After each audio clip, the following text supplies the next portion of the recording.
Hello students. So I am back with the third part of this chapter, chapter number 5, Revolutionaries of India, grade 8. So let's continue with the chapter. So we were up to Bhagat Singh, right? So Bhagat Singh was born on 28 September 1907 in Banga village of Lailapur district in Punjab. तो भगत सिंह जो थे उनका जन्म 28 सितंबर 1907 में हुआ था पंजाब के Lailapur district में भांगा विलेज में. He studied European revolutionary movements and was attracted to anarchist and Marxist ideologies. तो उन्होंने रेवोल्यूशनरी यूरोपियन रेवोल्यूशनरी मूवमेंट्स उन्होंने काफ़ी ज़्यादा पढ़ा था और काफ़ी इंटरेस्ट भी था उनको ये सारी चीज़ों में, रेवोल्यूशनरीज में, right. He became involved in numerous revolutionary organisations and quickly rose through the rank of the Hindustan Republican Association to became one of its main leader. तो काफ़ी सारे उस टाइम पे जितने भी रेवोल्यूशनरी ऑर्गेनाइजेशंस थे वो उनमें भी इन्वॉल्व थे, ठीक है, उनमें भी उन्होंने काफ़ी पार्टिसिपेट किया था और हिंदुस्तान रिपब्लिकन एसोसिएशन जो था उसमें भी वो one of the main leader थे उसके. ही केम in contact with Sukhdev, Bhagwati चरण and Yashpal while he studied at Lahore national college. Lahore national college में जब वो पढ़ाई कर रहे थे तब उनके कुछ 3 फ्रेंड्स के साथ उनका कांटेक्ट हुआ था जिनका नाम था सुखदेव, भगवत चरण और Yashpal. Bhagat Singh and Batukeshwar Dutt threw a bomb in the legislative assembly on 8 अप्रैल 1928. भगत सिंह और उनके जो साथी थे बटुकेश्वर दत्त, उन दोनों ने मिलकर थ्रू अ बॉम्ब, मतलब बॉम्ब फेंका था उन्होंने लेजिस्लेटिव असेंबली में, मतलब लोकसभा, 8 अप्रैल 1928 को. Their main objective was to draw attention of the British government. उनका मेन ऑब्जेक्टिव वहाँ पर किसी को हार्म करना नहीं था, इनफैक्ट सिर्फ ब्रिटिश गवर्नमेंट का अटेंशन अपनी तरफ खींचना था. They could have escaped after throwing the bomb but they stood there and shouted slogans like इनकलाब जिंदाबाद, साम्राज्यवाद का नाश हो, दुनिया के मजदूर एक हो. वो चाहते तो वहाँ से भाग सकते थे बॉम्ब फेंकने के बाद में, पर वो वहाँ पे ही खड़े रहे और उन्होंने कुछ ये स्लोगन्स जो थे वो उन्होंने शाउट किया, चिल्लाए. They dispersed pamphlets with the revolutionary message, fired shot in the air and then surrendered themselves peacefully. फिर भी वो वहाँ से गए नहीं थे. उन्होंने अपने जो रेवोल्यूशनरी मैसेजेस जो थे, जो वो लोगों तक पहुंचाना चाहते थे, वो पैम्पलेट्स में उन्होंने सबको दिया, डिस्पर्स किया, मतलब दिया. And then they fired shots in the air, हवा में गोली मारी. And then he both of them have surrendered peacefully to British government. Bhagat Singh, Sukhdev and Rajguru killed British officer Saunders to avenge the murder of Lala Lajpat Rai. भगत सिंह, सुखदेव और राजगुरु तीनों best friends थे और तीनों ने ही लाला लाजपत राय का जो murder किया था एक ब्रिटिश ऑफिसर ने, ठीक है, एक सॉन्डर्स ने, उनसे रिवेंज लेते हुए उन्होंने उनको मार दिया था, ठीक है, बदला लेने के लिए. The trio was hanged on 23 March 1931. और इसी वजह से ये तीनों को, trio means 3 people, who are they, Bhagat Singh, Sukhdev and Rajguru, तो ये तीनों को फांसी की सज़ा हुई थी एक साथ 23 मार्च 1931 को. दिल से निकलेगी ना मर कर भी वतन की उल्फत, मेरी मिट्टी से भी खुशबुए वतन आएगी, by Bhagat Singh. Moving forward, Shyamji Krishna Varma. Shyamji Krishna Varma was born on 4th October 1857 in Mandvi village of Kutch. Shyamji Krishna Varma का जो बॉर्न हुआ था वो 4 अक्टूबर 1857 में हुआ था कच्छ में. He was the pioneer of revolutionary activities abroad.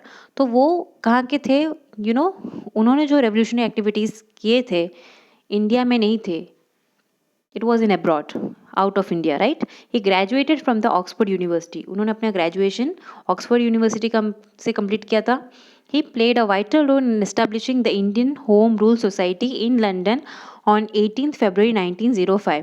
अगर आपको याद आ रहा हो तो वीर सावरकर जो हमने फर्स्ट पार्ट में पढ़ा था जिनके बारे में, उन्होंने इनके ही कॉलेज से, श्यामजी कृष्ण वर्मा इंस्टीट्यूशन से उन्होंने स्कॉलरशिप लिया था, उन्होंने पढ़ाई की थी और वो Indian home rule India house करके जो इनका ऑफिस था उसके एक मेंबर थे, राइट. और उनको इसी वजह से उनको भी पकड़ लिया गया था.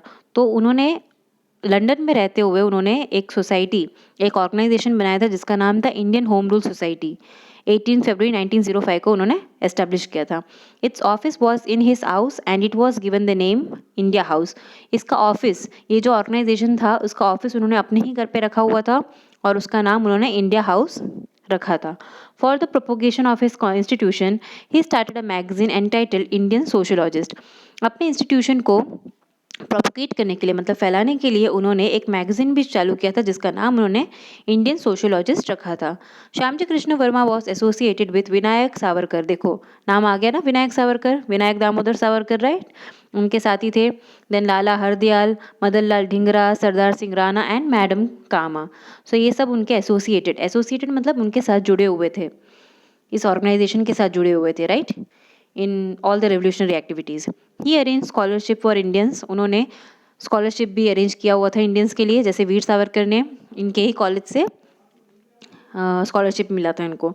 Madan Lal Dhingra shot dead sir William Wyllie near Trafalgar Square in London for which he was हंग टू डेथ. इनके ही एक साथी थे जिनका नाम था मदन लाल ढींगरा. उन्होंने एक ब्रिटिश ऑफिसर जिसका नाम है सर विलियम येल, उनको मार दिया था, गोली मारी थी. कहाँ पर रखकर? लंदन के ट्रैफलगर स्क्वायर करके जो जगह है वहाँ पर रखकर, और जिसके वजह से उनको फांसी की सज़ा हुई थी मदन लाल ढींगरा को. Feeling unsafe in London, Shyamji Krishna Varma shifted to Paris. London में वो सेफ फील नहीं कर रहे थे, जिसके वजह से वो श्यामजी कृष्ण वर्मा लंदन से पेरिस शिफ्ट हो गए. And then after some time he shifted to Switzerland, और फिर कुछ टाइम के बाद वो स्विट्ज़रलैंड शिफ्ट हो गए. Then finally he died in the year 1930. 1930 को उनका डेथ हो गया. नाउ थिंग्स टू नो, देखो क्या लिखा है. The urns of ashes of Shyamji and his wife Bhanumati were brought to India on 4 September 2003 at Mandvi, Kutch.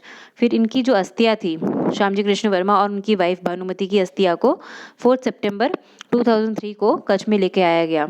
A memorial called Kranti Tirth dedicated to him was built and inaugurated in 2010 near Mandvi.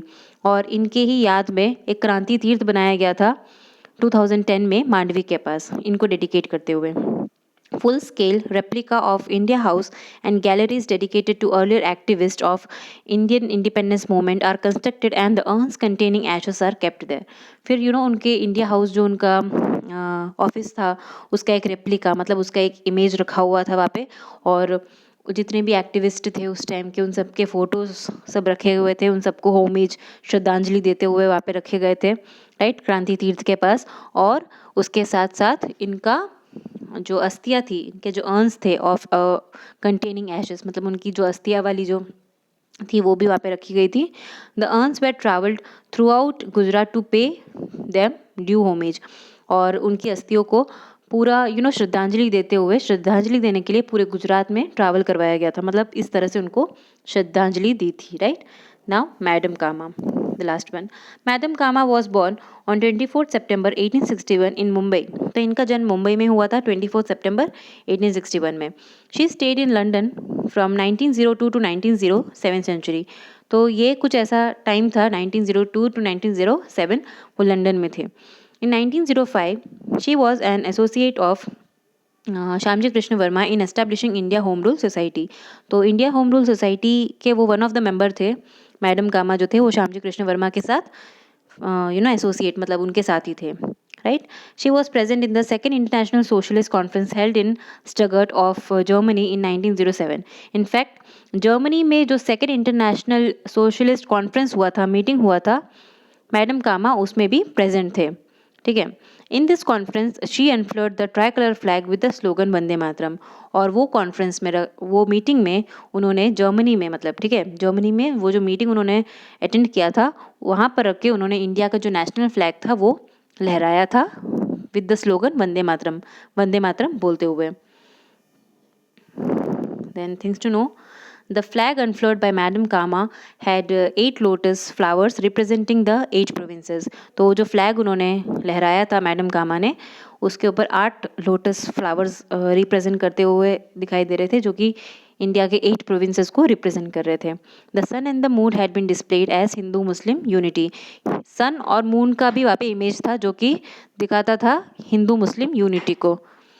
तो इस तरह से थे हमारे रेवोल्यूशनरीज. आई होप आप सबको chapter समझ में आया होगा. Thank you so much.